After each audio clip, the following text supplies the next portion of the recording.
Good morning, students. This is your English class. Now we are studying chapter 1.4 of unit 1 in your English literature book. Chapter 1.4 of unit 1 is about the topic experiences in hospital. Students, we have already studied the first part and the second part of this chapter. Today in this class, we are going to study the third part of this chapter. So students, let's open page number 22 in your English literature book and start read with me. So this is page number 22 in your English literature book. Start read from here. Dolly, 13. I was in for 3 days to have my appendix removed.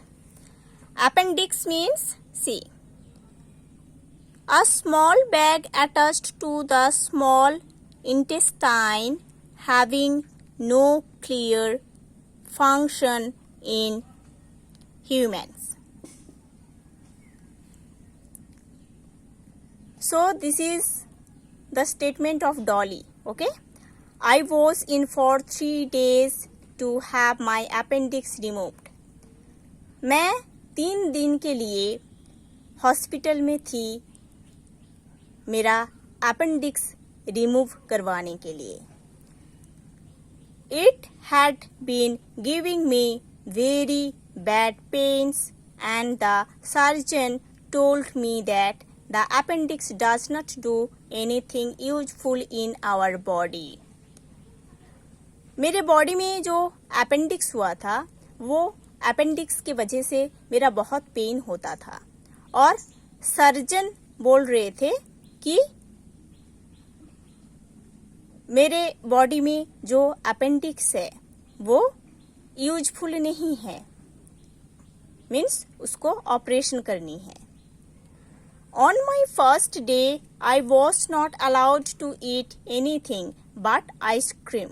Great.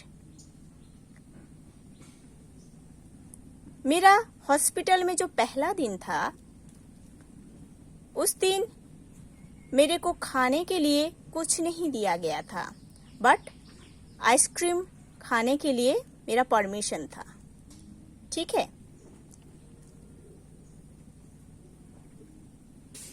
Hospital में मेरा जो पहला दिन उस दिन मेरे को खाने के लिए कुछ नहीं अलाउ किया गया था बट आइसक्रीम अलाउ था खाने के लिए.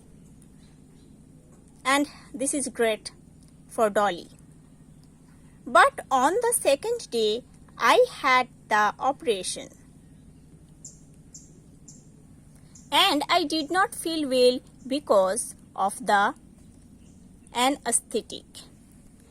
Anesthetic means a drug that makes one unable to feel anything, especially pain. और सेकेंड डे मतलब हॉस्पिटल में मेरा जो सेकेंड डे था, दूसरा दिन था, उस दिन मेरा अपेंडिक्स ऑपरेशन हुआ था और मेरे को अच्छा नहीं लग रहा था क्योंकि ऑपरेशन करवाने के लिए डॉक्टर ने एक ड्रग यूज किए थे मेरे ऊपर. मतलब ऑपरेशन के टाइम पेशेंट को सेंसलेस करने के लिए एक ड्रग यूज किया जाता है. वो ड्रग कुछ पेशेंट के लिए अच्छा नहीं रहता है, मतलब पेशेंट अच्छा फील नहीं करता. उस ड्रग के यूज से पेशेंट अच्छा फील नहीं करता है. ठीक है. तो डॉली को भी अच्छा नहीं लग रहा, मतलब उसको अच्छा नहीं लग रहा था. ठीक है.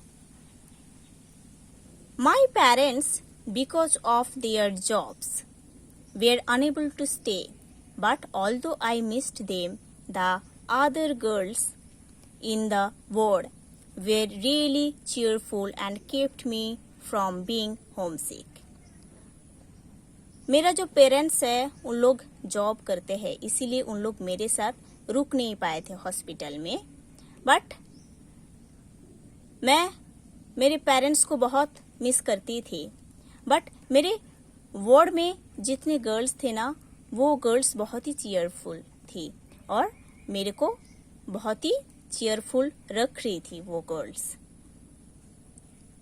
मैं मेरे पेरेंट्स को मिस कर रही थी उस टाइम, क्योंकि मेरे पेरेंट्स मेरे साथ नहीं थे, क्योंकि उन लोग जॉब में इन्वॉल्व थे, इसीलिए मेरे साथ हॉस्पिटल में स्टे नहीं कर पाए थे। बट मेरे वार्ड में जितने गर्ल्स थे वो गर्ल्स बहुत ही चीयरफुल गर्ल्स थे और वो गर्ल्स मेरे को भी बहुत ही चीयरफुल रखे थे। Okay, so students, you have to study only this stanza. In the next class we will study the next part of this chapter.